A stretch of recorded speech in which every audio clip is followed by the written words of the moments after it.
Bonjour mes amis, François, expert de yoga, de méditation et autres techniques de bien-être. Alors je voulais aujourd'hui vous parler, enfin j'ai pensé vous parler aujourd'hui du quatrième principe du yoga selon la tradition Shivananda.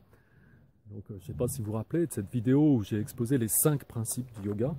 Donc exercice physique correct, respiration correcte, relaxation correcte, alimentation correcte, et la pratique de la pensée positive alliée à la méditation.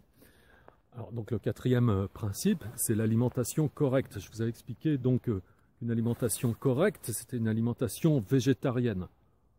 C'est vraiment très résumé, hein, parce qu'on ne peut pas dire ça comme ça, il faut rentrer un peu plus en détail pour expliquer tout ça. Et bon, pour autant, passer d'une alimentation non végétarienne à une alimentation végétarienne, bon, il est rare que ça se fasse du jour au lendemain.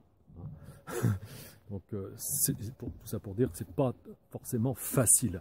Donc qu'est-ce qu'on peut faire en attendant déjà quelle serait l'habitude qu'on pourrait tout de suite prendre en premier lieu dans son alimentation pour l'améliorer et la rendre déjà plus saine?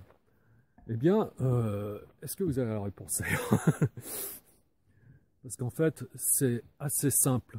Parce que tous autant que l'on est, eh bien, on a un défaut, souvent, qui est de ne pas s'hydrater suffisamment. Alors qu'un corps physique, eh bien, c'est quand même 70% d'eau. Donc ça, maintenant, on le sait, hein, cette information est largement diffusée, ce qui veut dire que quand quand vous avez un poids de corps, par exemple, de 80 kg, alors je prends un exemple qui peut s'appliquer peut-être à un certain nombre d'hommes, 80 kg, ça veut dire 55 litres de flotte. Et si vous êtes une femme, par exemple 50 kg, un petit poids, eh bien, sur ces 50 kg, vous avez 35 litres d'eau.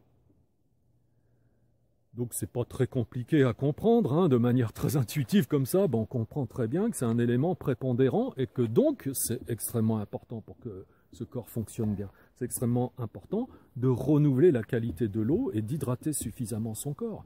Alors, de temps en temps, que ce soit les femmes ou les hommes d'ailleurs, puisque maintenant, bon, les hommes s'y mettent aussi, est-ce que vous avez remarqué que souvent on met des crèmes comme ça, pour essayer de rester jeune, et puis qu'à côté, on ne s'hydrate pas, quoi. Et si on se passait des crèmes et qu'on s'hydratait, je peux vous garantir que c'est beaucoup plus efficace pour pouvoir conserver une certaine jeunesse, une apparence jeune. Donc voilà, bon, l'un n'empêche pas l'autre, mais je veux dire, s'il y a une priorité à faire, c'est déjà de s'hydrater correctement. Bon, je parle du plan esthétique, mais sur le plan de l'hygiène du corps, sur le plan de la santé physique du corps, pour que le corps fonctionne bien. Mais quand le corps fonctionne bien, on se sent mieux aussi, moralement, on se sent mieux au niveau de notre énergie, on récupère mieux, on est moins fatigué.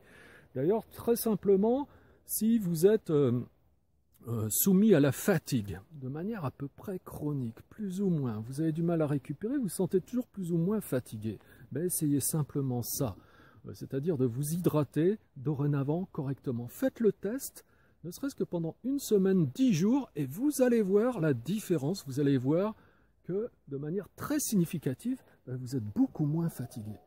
Vous allez voir, c'est extraordinaire. Donc c'est très simple, voilà, essayez et vous allez pouvoir mesurer quelle différence ça peut faire. Hein, donc bon, une cellule, c'est aussi, si on prend une cellule au niveau le plus élémentaire, hein, que ce soit une cellule organique, une cellule musculaire, n'importe quelle des cellules, une cellule osseuse, elle est également composée en grande majorité d'eau.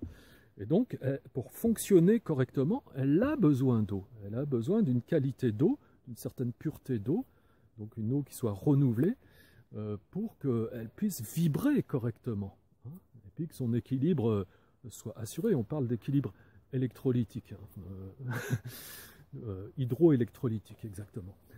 Ça, c'est pour que la cellule fonctionne bien. Et la principale chose dont la cellule a besoin pour ça, pour bien vibrer, eh bien, c'est un apport en eau qui soit suffisant. Okay, voilà. Donc, essayez ça. Hein. Donc moi, ce que je privilégie, hein, parce que le discours c'est une chose, que je privilégie, c'est l'expérience. Donc si vous sentez concerné, essayez ça et regardez quelle différence ça peut faire. Voilà mon conseil pour aujourd'hui. Et si vous avez aimé cette vidéo comme d'habitude, eh bien, je vais vous demander de cliquer sur j'aime, de vous abonner si ce n'est pas encore fait, là, un petit bouton rouge qui est en dessous, et puis de partager cette vidéo aussi pour m'aider à faire la promotion de cette chaîne. À bientôt mes amis, au revoir.